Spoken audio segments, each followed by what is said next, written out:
quickly we try to make this recording. We're supposed to be resting, and it is the 7th day of Passover, and we're happy to have Pesach. That's it. And my beloved husband, King Melech SHABBAT SHALOM, and I did this when we were little kids because we thought that we knew that the bad people would try to keep us from having matzah on Pesach. So we had certain foods. You're supposed to be leaven-free, which we are.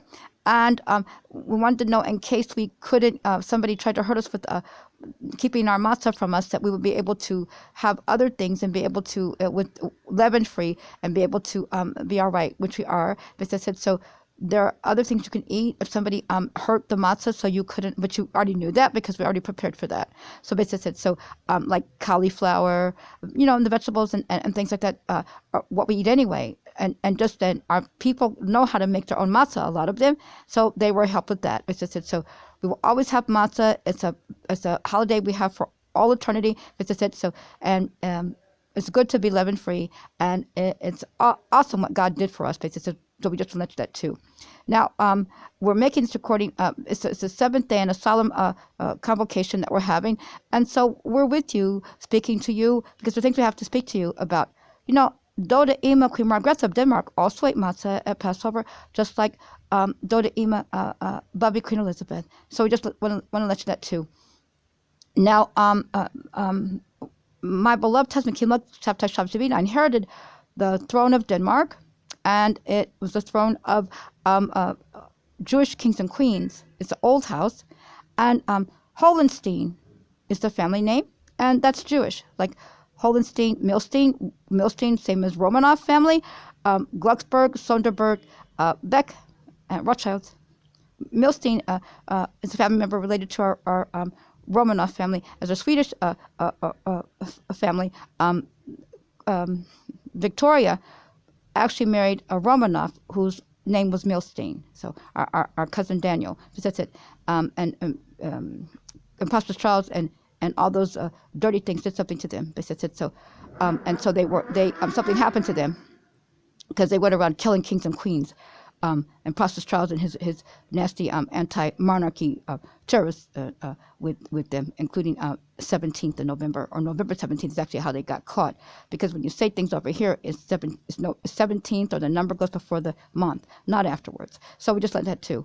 Now, also Queen Margrethe was, we told you all about her. She's gone, visited, and that's how we inherited the house. Not that we wanted her to leave, visited. So we loved her very much, and we told you all in writings.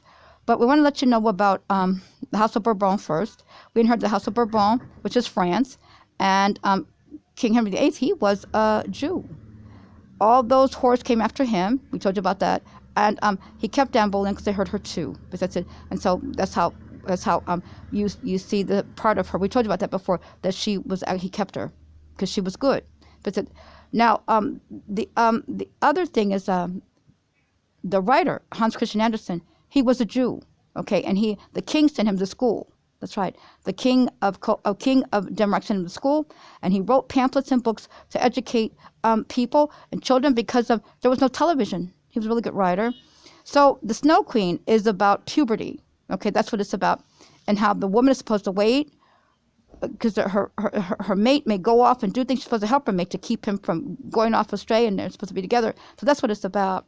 The Snow Queen is actually something wicked, like the things that came after my beloved husband came up after Shabbos Shavit and I were already married to each other, and still kept trying to attack us. And basically said it could happen to it could happen to royals, like it could happen to non-royals. So it was like a government book, basically, and that's what that is. So and that's what the meaning of it is. But and so when you see the old thing, as I said, and you end up like that bad thing that believes in a false thing that's really not a God. Also, that's the other thing too, where that chant. But I said he was Jewish. He knew that was wrong too. Because he ran off. The boy was coaxed off with somebody that was wicked, and they did dirty things. Obviously underlined together, and basically said, what is an old woman wanting a little boy for? Okay, so just the tattoo, and so in that sense, basically said, and so if you heard or saw that there are things that on the internet stories. But that's it. But so it's to warn children and to warn a couple and that's a mate that that help your husband to be, or help your husband or whatever, because these things come and try to attack you. But so did it look wicked? Okay, so just like that too. So it's about urges and things, and so it's to help the children. And you're not to do that, children. You're supposed to wait till you're married. Okay, so everybody knows that. We're in our family waited to our wedding night, and that's what you're supposed to do. It's not a fairy tale. It's proper. You're supposed to wait until you're married. Okay, now the Snow King was made something like that with Disney, but he wanted to explain. He was Jewish. He wanted to explain to people. He wanted to live forever, so he wanted to explain, and he will live forever. He will come back. He's a good man. So, and he was Jewish, and so we know that there's a resurrection. So okay, so the Snow Queen synopsis is basically this.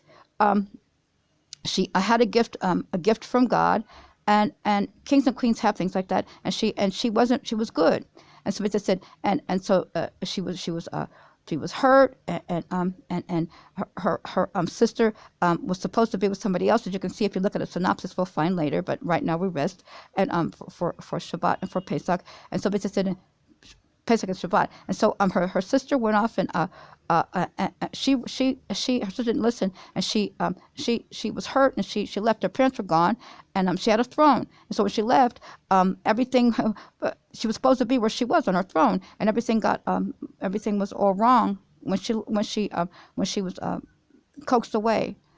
And so the basic story is that her sister and the man with the sister came to try to get her, as I said, and but she wasn't supposed to be with that man, and they found her, and the people that did that to her sister, they were trying to murder her, and her sister came, and her sister's mate came, and they tried to get her back home, but they said, and then her sister was frozen, and the love that she had for her sister brought her back, and so they said she had the ability to with love inside of her to resurrect. So they said, so that was the gift that she had.